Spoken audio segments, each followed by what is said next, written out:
Testing 1 2 3 4. Test 1 2 3 4.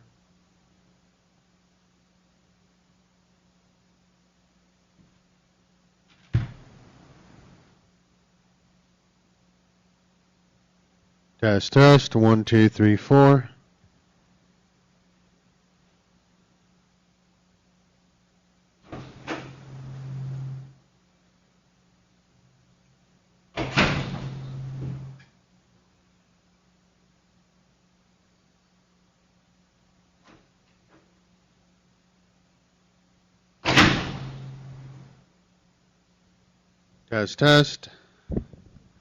Test 1 2 3 4 5. Test 1 2.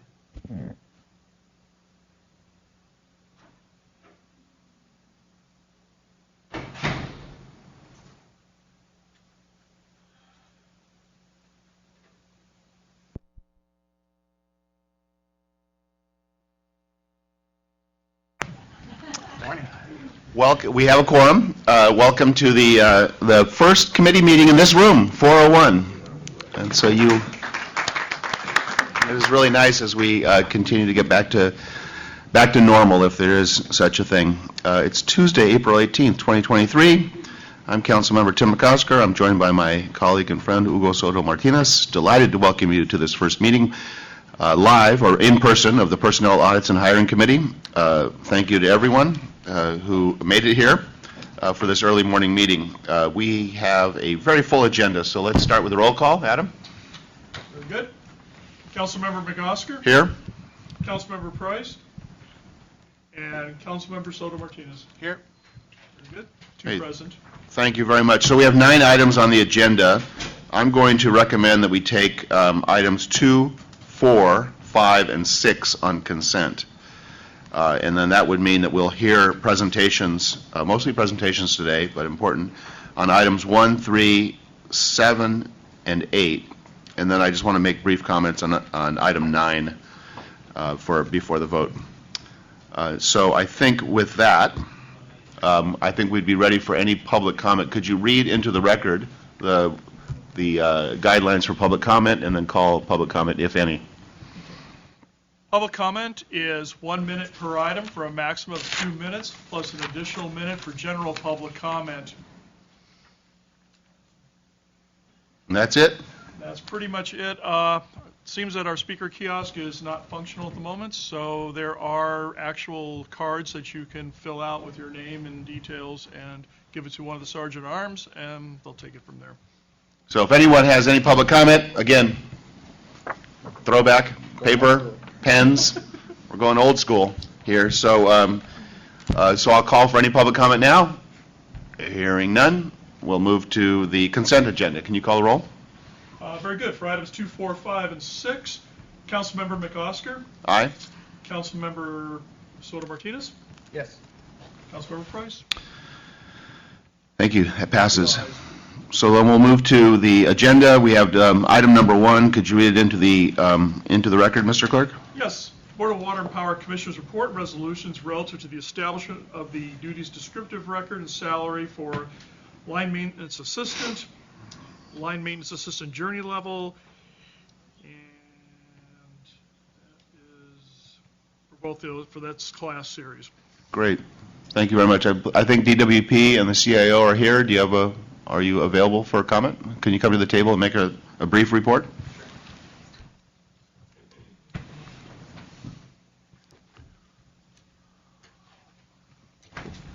Go ahead. Good morning. My name is Brian Williams. I'm the Electric Service Manager for Department of Water and Power's 5.30 training programs. Here we have Maribel. She's from our Personnel Department. Great. Over at DWP. So we're here to speak on item number 1, which is the Duties Description Record, DDR, for our LMA program. Just to kind of give you a brief oversight of that for those of you that don't know. Our LMA program, it's fairly new program. We have LMAs in our system, but the 5.30 training program is a year-long training program. And it's really meant to fill a gap in our needs. We have a lot of, it's basically low voltage, so 120, 240 volts, basically your house voltage services, outdoor area lighting, OALs as they're known. So we're really trying to fill a gap there. It's a little bit less intensive than our full-blown alignment program. Our alignment program is 42 months. So this is really an opportunity for folks to get into that position, prepare them to go into that program if they so choose. It's a promotional opportunity. Also, folks in our LMA program will be assisting our overhead transmission folks. Overhead transmission, they deal with our bulk power system, 138 kV, 230 kV, 500 kV system.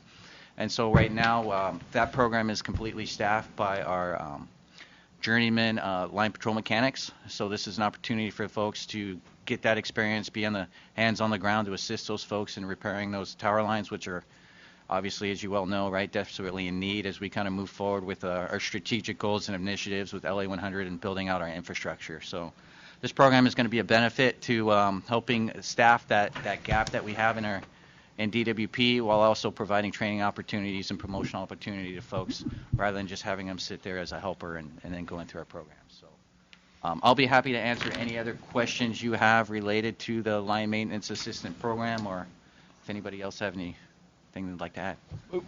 Thank you very much. Is this sort of DWP's version of, getting folks in quickly and filling vacancies? Are you streamlining the process to get folks in for this helper?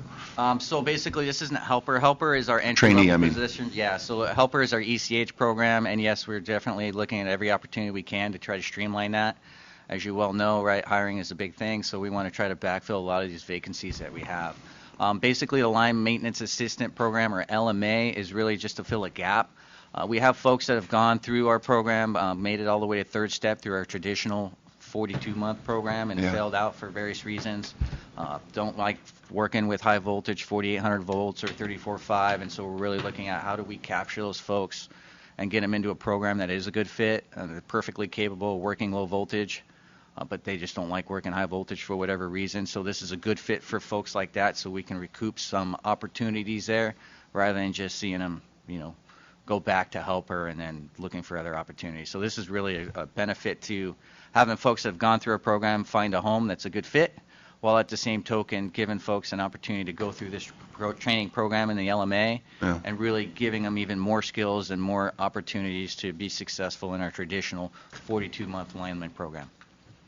Members, any questions? Just some clarity. It sounds like right now there isn't like a middle ground. You're trying to create the middle ground. Yeah, exactly. There's a gap there that we've identified, and we feel like this is going to be a good fit to fit that gap in a number of different ways. Gotcha. Okay, I understand. Yes, sir. Well, first of all, Chair, I apologize for being a little tardy this morning. No problem. And you may have covered this earlier, but are those individuals under target local hire eligible for this program, or how does that fit into? So, right, Maribel, you want to take that question? At this point in time, the Department of Water and Power does not hire through target local hiring. There's certain classifications that bridge into from the targeted local hiring program. We are trying our best to, it's an opportunity for them. If they qualify for the exam, they're more than welcome to take the exam, and they're going to be provided with the training.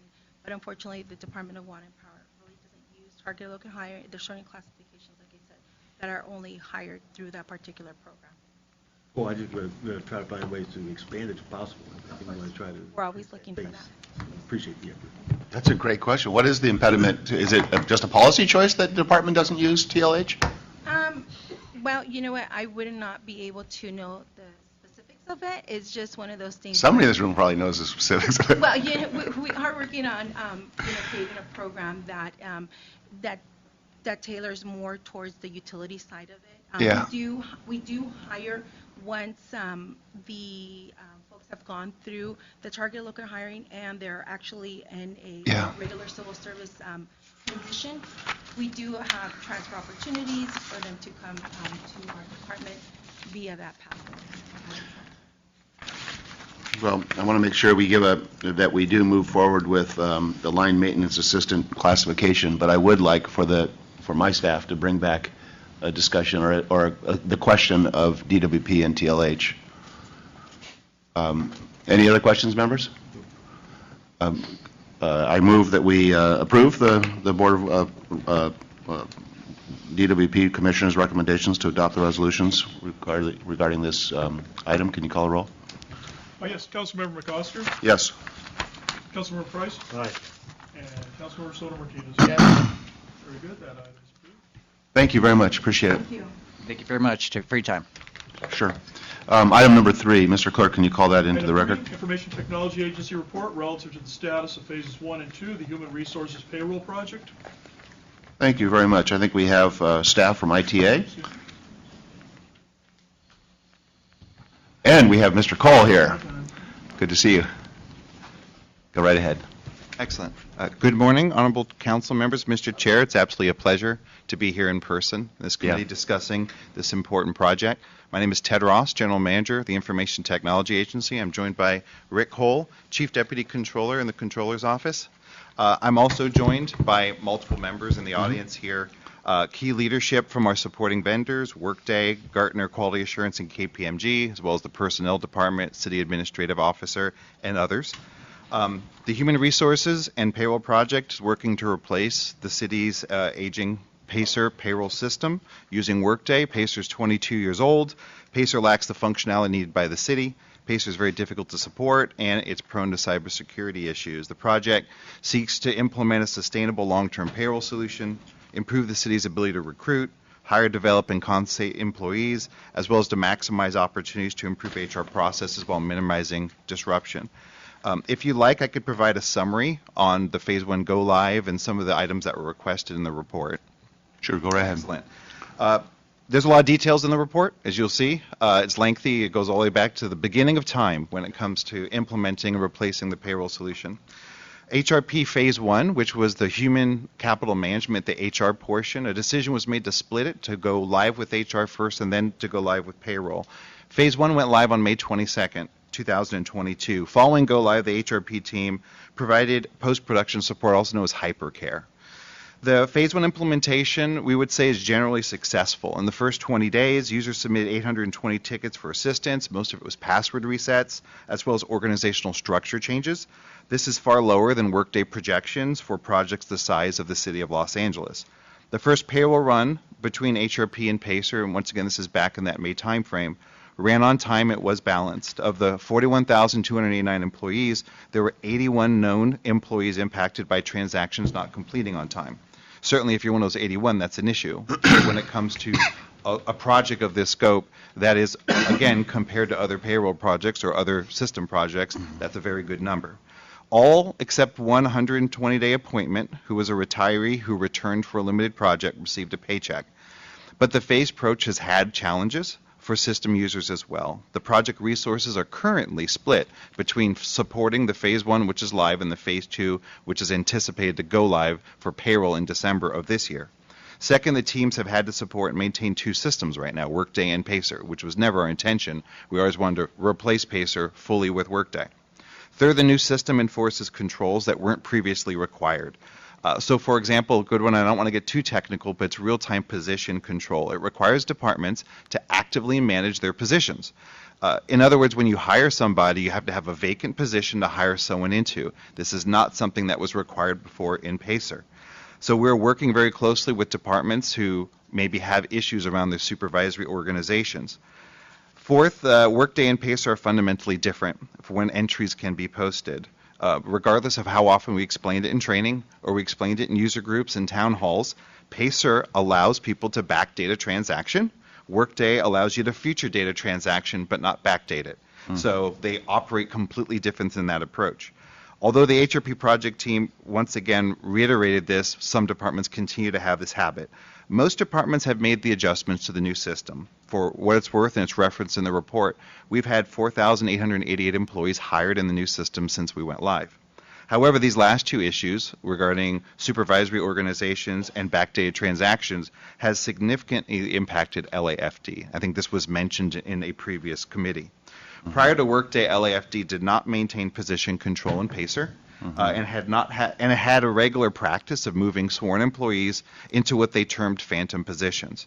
Additionally, LAFD had the practice of frequently entering HR transactions after the effective date, which was perfectly satisfactory in Pacer, but not something you're able to do in Workday. Moreover, LAFD has an internal system in which some folks could enter into the internal system, and it was incumbent on LAFD, and they knew this getting into the project, that they'd have to get those transactions into the system of record, the HR system, which is Workday. These two substantial challenges and a lack of staffing at LAFD created a backlog that was raised to our attention by labor. Once we were notified in late 2022 and early 2023, the LAFD and the HR project team worked aggressively to take special steps to reduce that backlog and new actions that prevent it from recurring.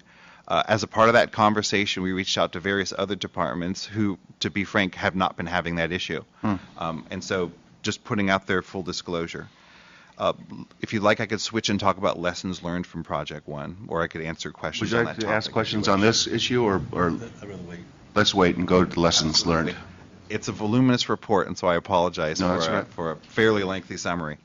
In the report, we discuss lessons learned from HRP Project Phase 1. IT system projects, needless to say, are critical to improving the way the city performs and the process at the City of LA, but they also pose a great risk, especially if they're not done right. We solicited Gartner as a quality assurance vendor to draft an HRP Phase 1 lessons learned. So as soon as we went live, they came in and they did a comprehensive document of identifying what are the lessons learned for the city so that as we go into the Phase 2 project, which we're currently in, we can apply those lessons learned. In the report, Gartner lists 5 key areas. We have incorporated their suggestions into Phase 2 of this project. If you'd like, I can go into the 5, or I could simply move to the next topic. Just identify them if you would. Yeah. Sure, absolutely. Number 1 was governance. Number 2 was quality assurance and benefits realization, the way they called it. Number 3 was project management. Number 4 was change management. And number 5 was user readiness and support. So they had finding in those 5 key areas. And as I stated, and Gartner, I'm sure, is more than happy to speak for themselves on this topic. They are in our audience. When Gartner or any quality assurance vendor or stakeholders raises an issue, the project management team incorporates those issues. We don't want to run a project in which we just ignore good sound advice. And so those items have been incorporated. If you like, I can answer questions on that topic or talk about Phase 1 impact on hiring. Why don't you keep going? Okay, We'll ask absolutely. questions. Per the request of this council motion, feedback regarding the hiring impacts was collected from department HR reps by the personnel staff on the HRP project team. So first, real quick on the benefits. The benefits of the new system is, number 1, HRP allows HR staff to begin processing new hires in advance of their start of work. This was always a complaint in Pacer. Someone would start in the system, and then 1-2 weeks later, they would get an email address, system access, etc. HRP allows them to get front-loaded and onboarded so that on day 1, they can get their email address, they could get system access, and they could begin work. Secondly, employees can now update their own personal emergency contacts. They don't have to keep going to an HR staff member or clerical staff to get entries into the system. They have direct access themselves. HRP has also significantly reduced paper-based processes in department hiring and onboarding, so it eliminates the need for the hard copy personnel folder for each employee. We hate to say it, but under the Pacer system, there is a physical hard copy of an employee's personnel record that goes with them from department to department. Clearly, with HRP, with the Workday system, we have now automated those items, which is a benefit in a number of ways.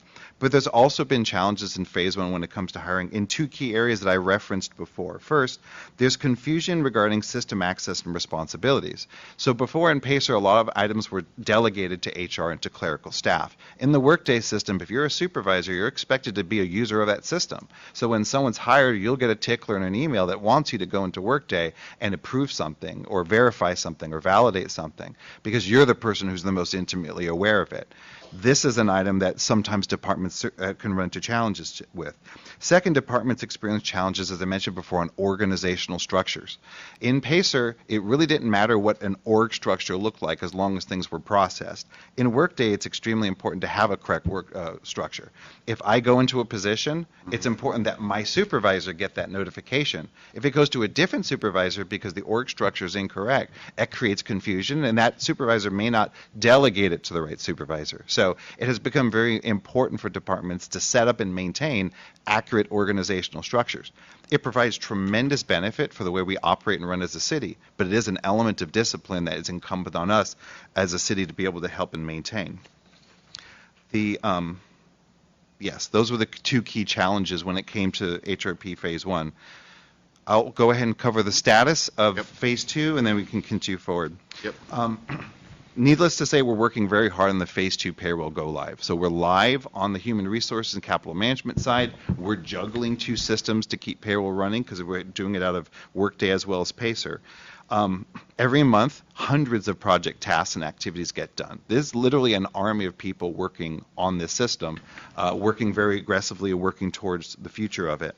One of the most valuable benefits that we get is the independent Gartner monthly QA report that gets provided also to this committee. It's a very good read, 40 or 50 pages. It summarizes project tasks, status, observations, key risks, trending indicators, etc.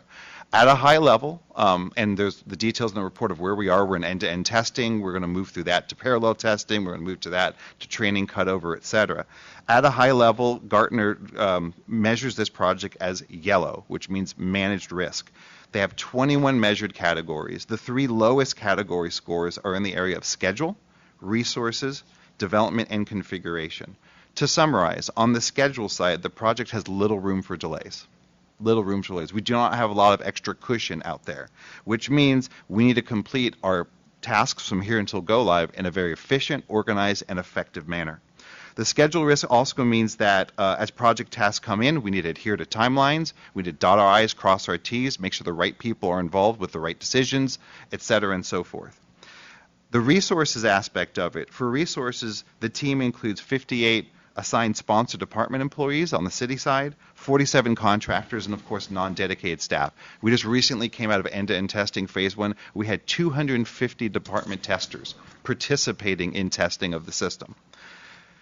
In the beginning of our end-to-end testing cycle, we were trying to approach it in a virtual manner. As we've been doing during COVID, our participation rate was very low. So in the middle of end-to-end testing, about a month ago, we shifted to on-premise, in-person testing.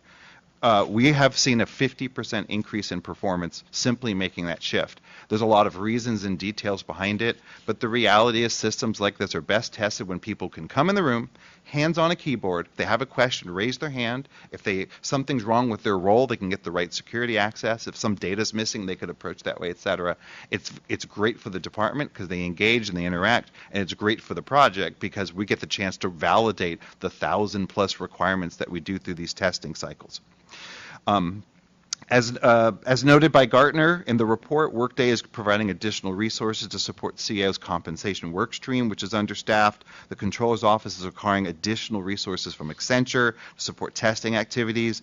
Resources from the central payroll team in Control have also been added to support testing. It's impacted by things like payroll weeks, as you could imagine. Folks who have to run payroll one week and then in the other week are trying to carve out time to help test. Additional resources, as mentioned by Gartner, are going to have a positive change on the project. Some have already been assigned, some have yet to be assigned. So, of course, they're waiting to see how the results of that. And then on the development and configuration side of it, there are topics, and I don't want to get into too many details, but there's topics in there that are classified that the controller is working to solution with the Workday group and others. We actually have an important meeting later on today on that very topic. There's a lot of details in this report. There's a lot that goes on a project like this. I think a tremendous amount of progress has been made, but we also understand that between now and December go live, we have to really be on our game, and we have to level up in key areas to ensure that we are validating a system and that we're implementing something that proves itself to be able to handle the critical payroll role that we need for a system before we go live. I'm not sure if Deputy Mayor. Sorry, Deputy Controller. Close enough for government work. Mr. Chairman and members of the committee, first, 2 disclaimers. First, my comments, which will be brief, are in no way a personal criticism of any of the work done. And literally heroic work has been done for us to be at this stage. And second, my tremendous regard for my colleague to my right, who is providing exemplary leadership on this project. Nonetheless, I think it's important for the committee to understand that this project was supposed to go live 2 years ago. It was supposed to cost $62 million. It's $44 million over budget. That's a context that I think is important to understand. And it's not the fault of any individuals. It is the fault of systems in our city where leadership and accountability are lacking. This project was assigned to 4 different departments, and ITA provided, again, heroic leadership, but but that's a very difficult project structure to make work. And the result is we still, as Ted has acknowledged, we're still really not in a position to say we can go live in December with confidence that it will all work out. Every effort is being made by all 4 departments and the 5 private sector consultants to make this work. We will need more support from the departments who have lots of other things to worry about, homelessness, crime, etc. But they will worry a lot if their paychecks don't arrive in January or they arrive wrong. So we do need their attention, and the council understanding the gravity of the challenge and communicating that, and the mayor's office communicating that, and us in the controller's office communicating that to everyone. That people need to turn their attention to this. They need to be trained on the new system. They can't wait until it goes poorly to say, oh, no one told me. That's why I'm being very frank with you today, is people need to be forearmed and forewarned. I would be delighted if this turns out to be Y2K, right? That we worry a lot, and because we worry a lot, we work very hard, and it turns out to be a big nothing. That would be great, and that is our goal. Yeah. But I'd rather under-promise and over-deliver than over-promise and under-deliver. And a perfect example of that is what Ted alluded to on the fire department. Pacer is a custom-designed system. Workday is a robust system that serves more than half of Fortune 500 companies. It's a powerful technology, but it wasn't designed specifically for the city of Los Angeles like Pacer is. And so Pacer does things that only Pacer can do. And Workday can do anything, but one of the things it does is it stresses accountability, and Pacer has made allowances for lack of accountability. So you frankly were misinformed at the last meeting about the relationship of Workday to the fire department. It's not that Workday can't do something, it's that Workday is designed to follow the rules. And the fire department was making up its own rules for decades. And now they have to follow the rules. There have to be positions available to fill. There weren't positions, so you authorized them. But before that, they had no authorization. That doesn't mean that they were doing anything wrong. It means that they had an informal way of working within their budget. Workday makes them operate in a formal way. These are the kind of issues, so there are 2 kinds of issues that can crop up in January if we go live. One is technical glitches, and we're doing everything we can to test the system so it is hardwired to work. The other is that some people may be overpaid because now the rules are going to be enforced, and some people may be underpaid because now the rules are going to be enforced. And both of them are quite awkward. When people are overpaid, they are really unhappy when their check comes in and it's less than they had expected. And they will immediately go to the union and to you and scream bloody murder. Even more awkward is when people have been underpaid, because how long have they been underpaid? And how much do we owe them? And do we go back a year or 5 years or 10 years? So these are challenges that have nothing to do with the technology, but have everything. We don't have a sure inventory of all those issues. They may be relatively minor, and we certainly hope so, but even one could lead to a lawsuit. And so there are real challenges, and all I wanted to do here is to underscore the gravity of the project that we're all working on. Everyone is doing everything they can to have this project come good in January and to be a big nothing, to have no one notice that anything changed.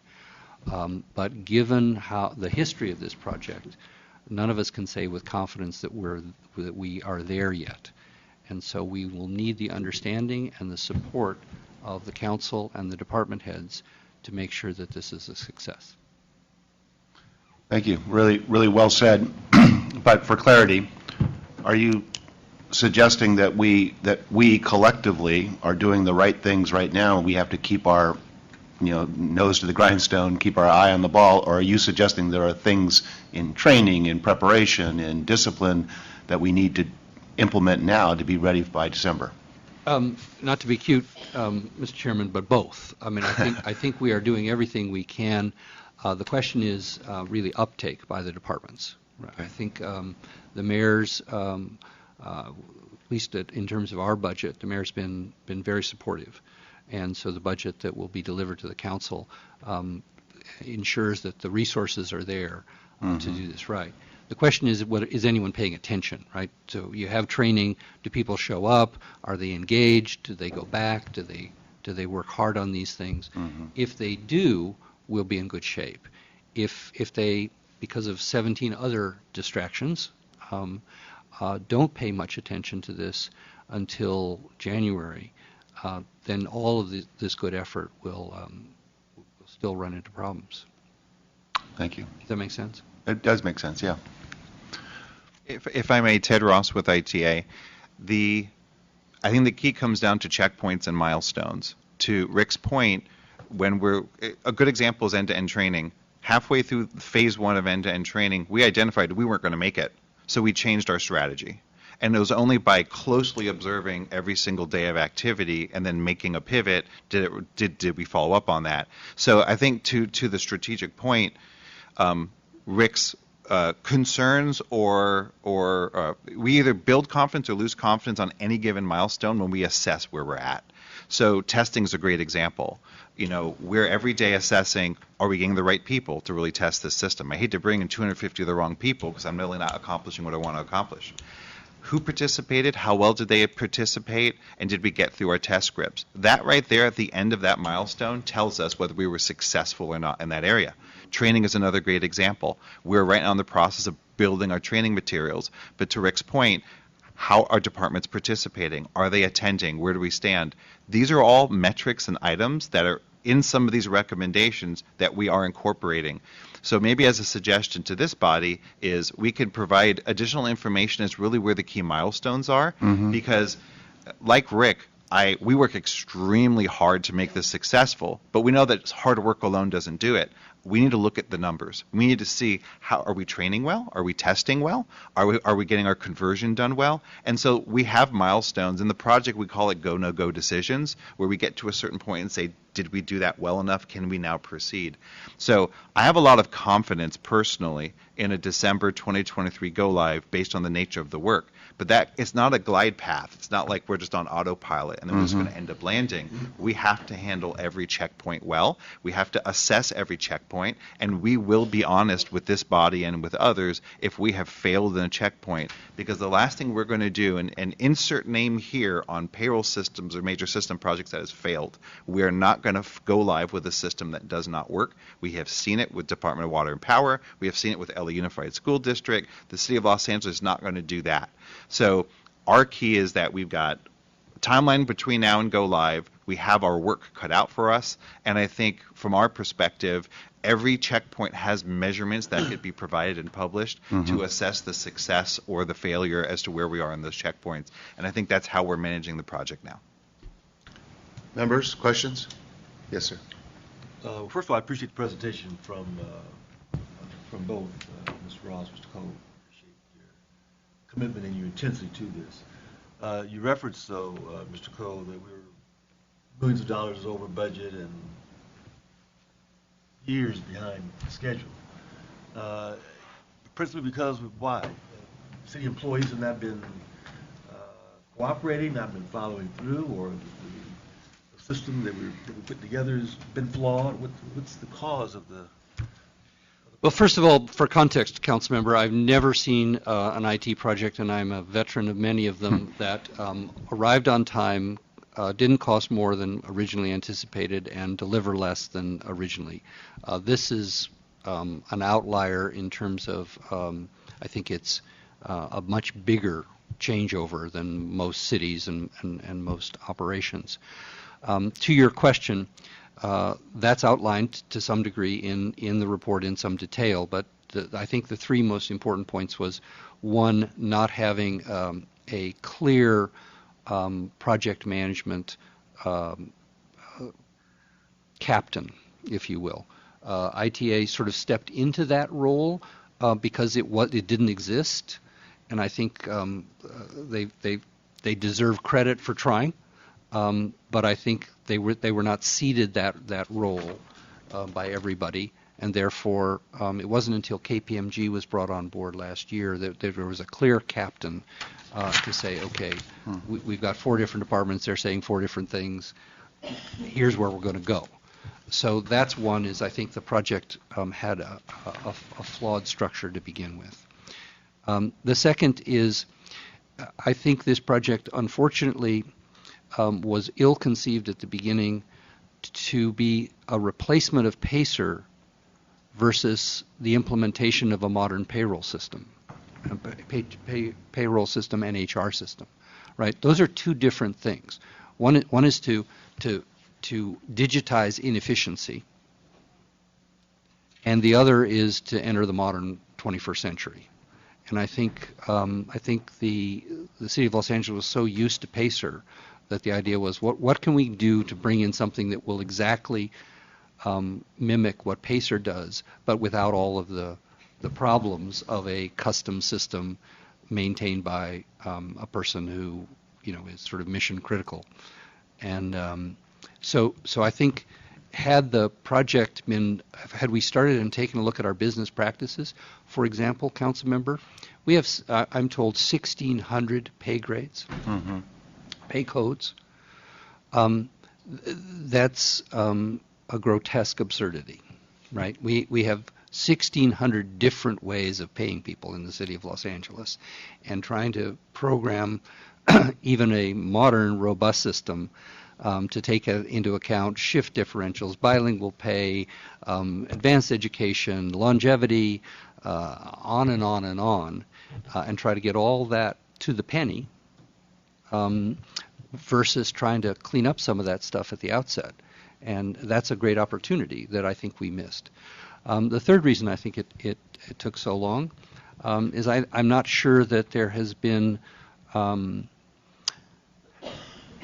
can I say this accurately, I'm not sure that there has been awareness and oversight of the criticality of this project, right? And that sounds like I'm blaming someone. I'm not. I think that there's a lot going on in this city, and this is just one of the many things going on in this city, and I don't think it got enough attention early on enough to understand the magnitude of its impact. You've been getting monthly reports on this project. I don't mean you personally, but I mean the committee. And if you read down and read between the lines, there's a lot of yellow and red on those dashboards. And I think it's important to be on top of these things. And there have been a lot of other things that people have been focused on. I think you referenced the fact that the system is being used by Fortune 1000. Many other municipalities use it. It's a good point. They're entering into the field of public sector. So they've done states, counties, and cities. But I think undoubtedly we're the biggest city, right? Because we're the second biggest city in the country. But it was not designed for the public sector.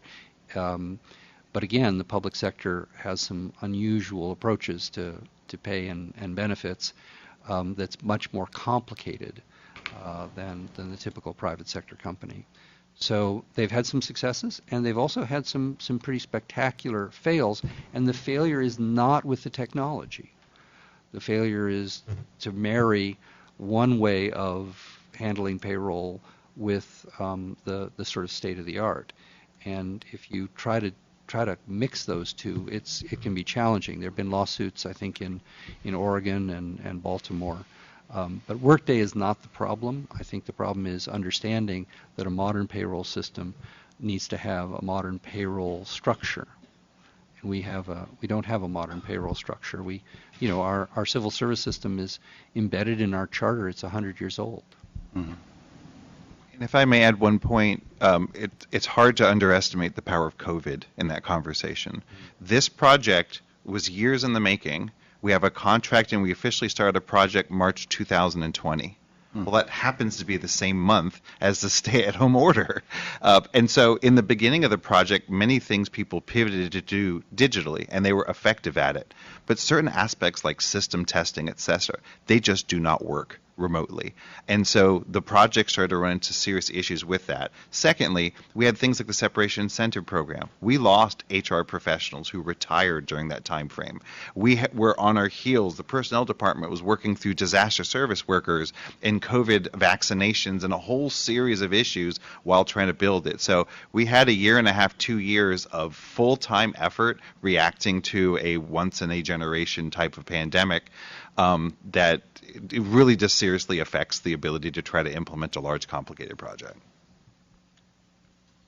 Very good points, and I should have incorporated them in my answer as well. Well, both responses were very good, thank you. Yes, yeah, very complete. Other questions? Yeah, I have a question and a comment. So numerous times it was mentioned that I think Rick, you mentioned it, and even Ted, that that's not the technology is the issue. So, but rather the training and sort of the way it sounds like a lot of it sounds like the culture of how things have been done in the city. Okay. So what are y'all doing to address that? Because I can't imagine 41,000 employees. Now sort of the onus is on them to do a lot of it, maybe department heads and HR departments. So like, can you speak to that and how you're trying to change that? Because I think that's the thing that I find the hardest right now. Yeah, top to bottom and bottom to top. And so, you know, I, as Rick knows, I take a lot of responsibilities on myself. So I don't feel like it's okay for me to say, I've given you the system, now it's for you to figure out. It's like handing someone a car, not teaching them how to drive. So from our perspective, from a project perspective, it's tenacious project management so that when items get identified as decisions that need to be made, we as a team, regardless of department, sit down and make those decisions. We frequently run into a systems project in which decisions get kicked down the road, and there's a lot of times where staff will say, well, that's above my pay grade. But at some point, everyone's saying something's above their pay grade, and we need to make determinations and decisions on that. So aggressive project management ensures that we are configuring and changing the system the way we need to. From the user perspective, there's so many different great ways of approaching training. You know, one of the reasons why Workday was selected by the 7 departments who just chose it in the RFP was its usability. And so while it is a system in which there's increased interactions maybe compared to Pacer, it's a systems that, you know, USC and the city of Denver and Orlando and Dallas and others have leveraged and be able to take advantage of. And the way you do it is you train them multiple ways and in different facets. You do some things in person with user labs where someone could touch it and be able to answer a question then and there. You have videos, you have in-person trainings, you have situations where people actually get in the system and try it out in a like a sandbox environment. So for us, we think it's like a multifaceted approach to say, here's what's expected of you, here's how it works, here's how you get assistance, here's opportunities to practice it.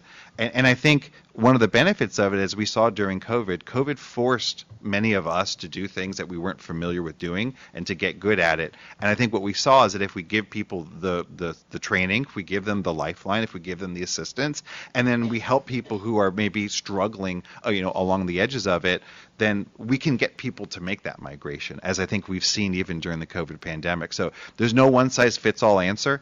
Of those 41,000 people, the vast majority don't have to interact with it every day. But for those who do, we're there to assist and participate and make sure that they know how to accomplish it. So I think it's a lengthy answer to a simple question. Mm-hmm. At the risk of lengthening the answer, Council Member, 2 things. One, first of all, I agree with everything that Ted has said about the challenge. I would add 2 additional things. One is I think we need to engage more effectively with what we always call our labor partners because they represent the vast majority of those 41,000 or 49,000 is how many checks we issue. And they will be the first people that folks will go to if they have concerns. And so I think and to be fair, we're incorporating those efforts to reach out. And I know all of you understand the importance of that, and I hope that you can reinforce that. Mm-hmm. The second, though, is a bigger answer, Council Member, which is there are a lot of challenges with the culture of this organization. And the city has systematically not fixed its streets and not fixed its sidewalks. That's highly noticeable. You notice the potholes, you notice the broken sidewalks. The city's also systematically underinvested in training and in development. And that's not noticeable, except in situations like this. It's an invisible breakdown. And there are departments in this city that have no training budget. There are departments in the city that simply rely on online training catalog from the personnel department without incorporating that. 4,000 new people since May of last year. Those people are replacing people who had deep institutional 30 and 40-year careers in the city. We have 4,000 brand new people. Where's the onboarding? Where's the training? Where's the career development? Where's the preparation for them to have 30 and 40-year satisfying careers? The Targeted Local Hiring Program is a fantastic program, but if we're bringing in people at that entry level, how are we developing them to be able to be the foremen and the supervisors and the middle managers and ultimately the department heads in this city? So that's, I hope, broader than this topic, but I hope a topic that the Personnel Audit and Hiring Committee will make a major focus, because it is a crisis in the city. There are a lot of visible crises: homelessness, public safety, infrastructure. This is an invisible crisis of the talent to fix those other issues. And unless we invest in the people in this organization who consume 70% of the resources, right? We're paying people to do the jobs. We need to train them, and we need to build structures where they're empowered to make good decisions and not have to say, well, that's above my pay grade, and not be able to act. That's a deep and important issue for the committee to tackle, because I don't think it's being addressed in terms of the gravity of the challenge. You know, as someone who came from a workplace that all we did was training, right? That's all we did. And that's why, you know, our housekeepers and dishwashers can lead campaigns and do so much, right? I think that's like to me the most important thing. But I hope maybe there's an opportunity now, if you're in sort of a moment where people need to rise to the occasion. I think people are out there willing to take leadership. And I think the other thing is I'm always a big fan of tracking everything, right? Just to use an example of we need to have if a worker has to go and update their emergency contact, well, how many of them have done it, right, in each department? Like having those numbers, I think for me helps me be more helpful. You know, I don't know what other sort of benchmarks you have, but the numbers don't lie. They don't tell the full story, but they don't lie. Right, and so having that, I think, will be helpful to zero in on certain things. And you know, I'm glad to hear there's a captain now. That was one of my first questions. Thank you, Councilmember Price, because you know, accountability is the most important thing, right? So sounds like you're the captain now, Ted. The reality is, I don't mind owning this at all, but what we're leveraging KPMG for some day-to-day project management, so that they've been extremely helpful in that regards. So they're your assistant coach, it sounds like.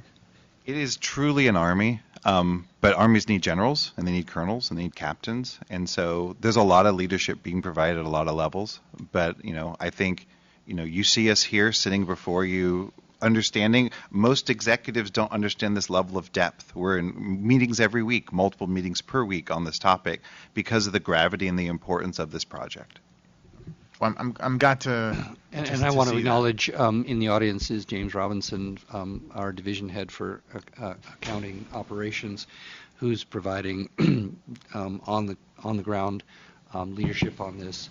And the same is true in personnel and CAO and ITA. There's the best people are working to make this work.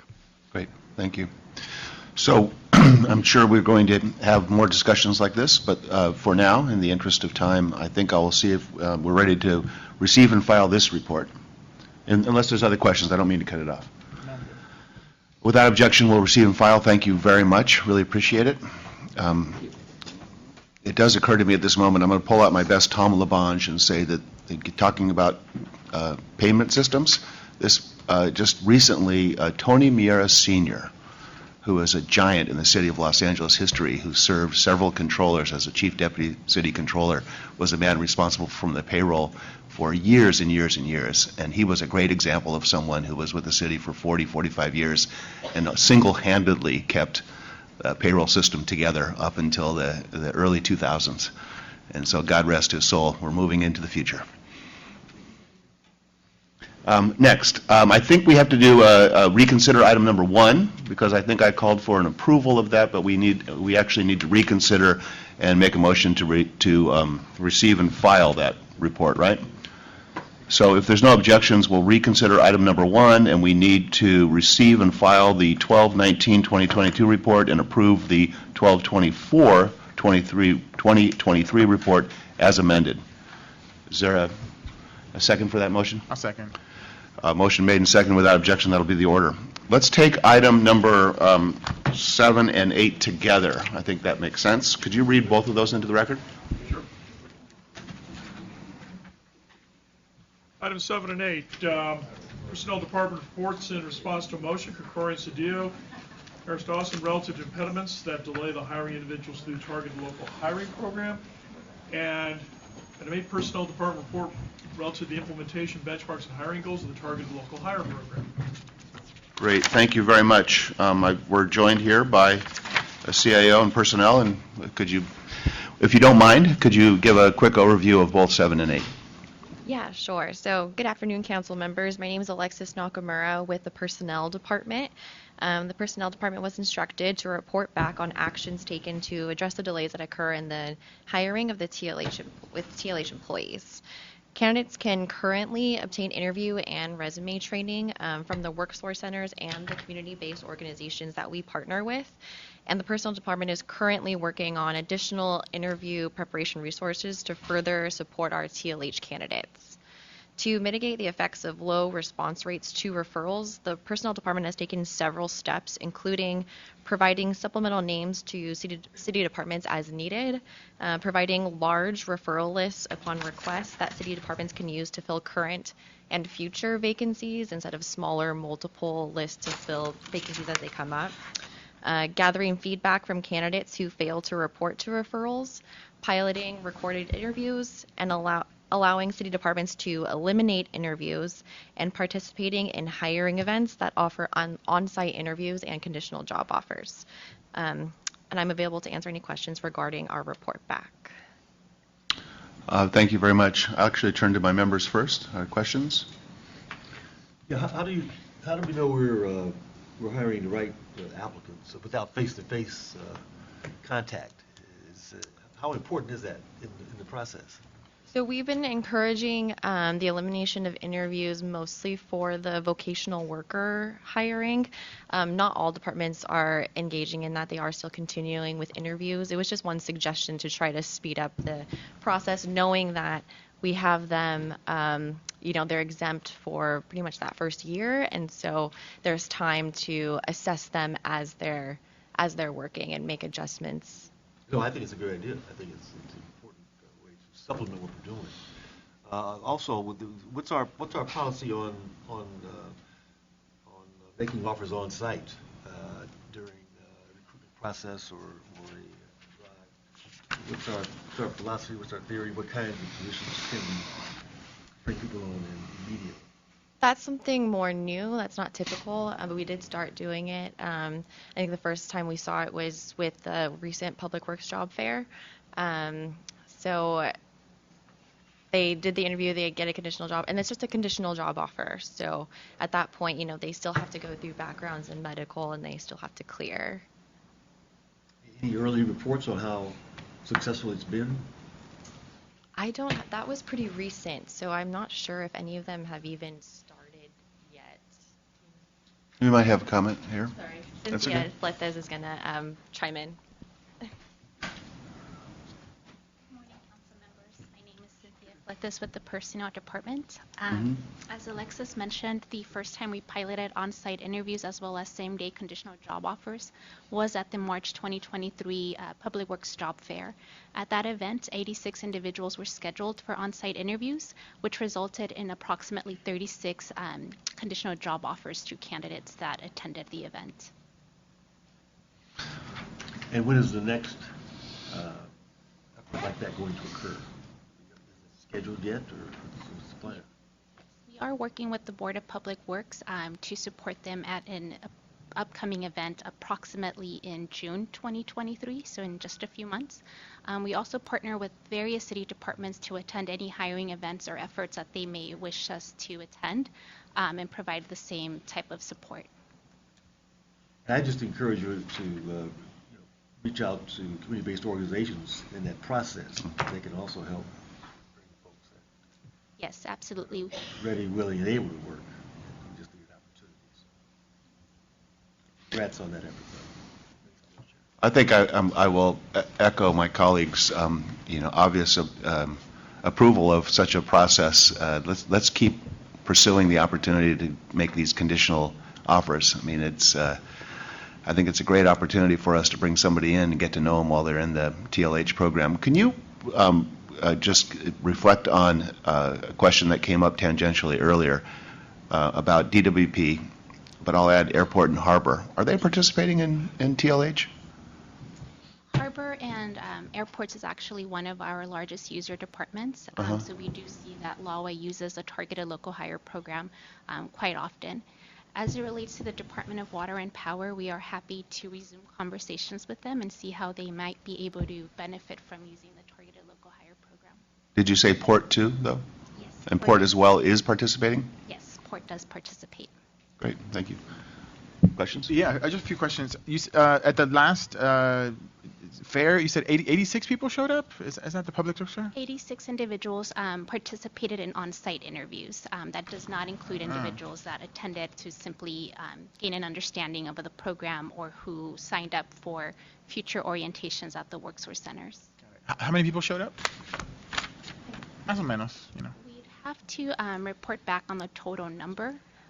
But for the event, there was approximately over 3,000 individuals that participated. Wow. So pardon my ignorance. So 3,000 people show up. How do you decide 86 get interviewed? That's a great question. For the specific targeted local hire program on-site interviews and Bridge to Jobs program on-site interviews, individuals who are already part of the program candidate pools were invited to participate in the on-site interviews. So those individuals already in the pools were the ones who were invited to participate in the on-site interviews.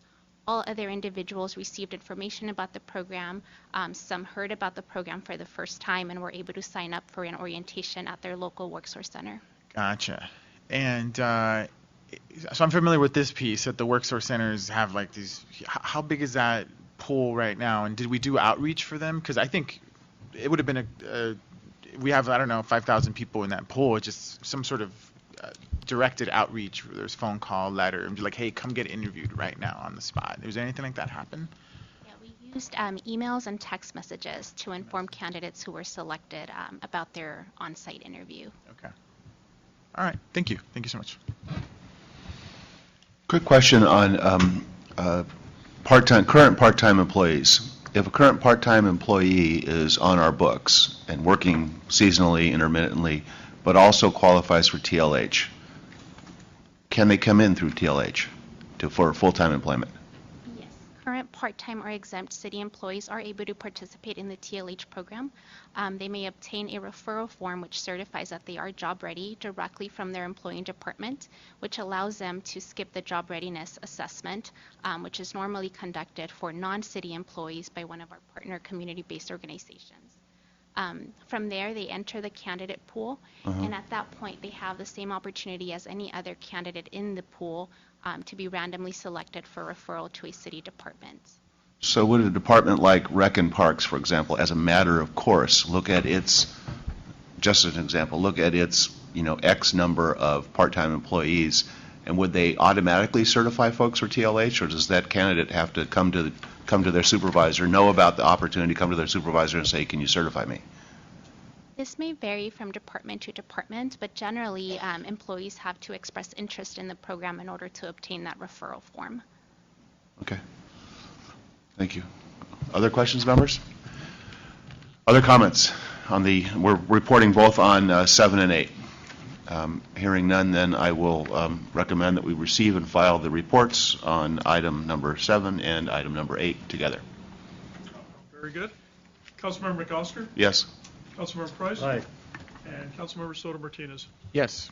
Also, Mr. Chair, returning to item 3, just briefly, we didn't really do a formal vote on that. We should, at this point, take a roll call to... Go right ahead. Councilmember McOsker? Yes? Councilmember Price? Yes. And Councilmember Soto Martinez. Yes. Very good. Thank you. We are now to item number 9, and this is an item I just wanted to make brief remarks on. The intent with item number 9 is to get a report, department by department, on where we are with vacancy rates, which we know anecdotally, at least from my perspective, are high. Just like to see them across the board. And thank you very much, Councilmember Soto Martinez, for seconding this motion. I think our intent with this is to also fold into, particularly into the budgeting process, an opportunity to look at incentives for civilians, to see whether or not it makes sense either across the board, but probably not across the board, or department by department, to look at opportunities to incent folks to come to us, to go through the process, to hang in there for the process, to get a job with us and stay with us. And so this is something that I think would be important from our perspective on this committee, but also important to fold into the budgeting process. Other comments or thoughts? I just want to say, could not be more supportive of this. I think we heard this for other departments, but let's look at see what we can do to other places, especially in the places, broken sidewalks or our intersections, right? Sanitation. There's so much need in the city, so I'm very happy to have seconded this. Thank you. Hearing no other comments, then we'll call the roll call. Yes. Councilmember McOsker? Yes. Councilmember Price? Aye. And Councilmember Soto Martinez. Yes. This matter is approved. Thank you very much. Do we have any other business before us today? That clears the desk, Mr. Chair. Thanks very much, members. Appreciate it. So much. Have a great See you day. soon.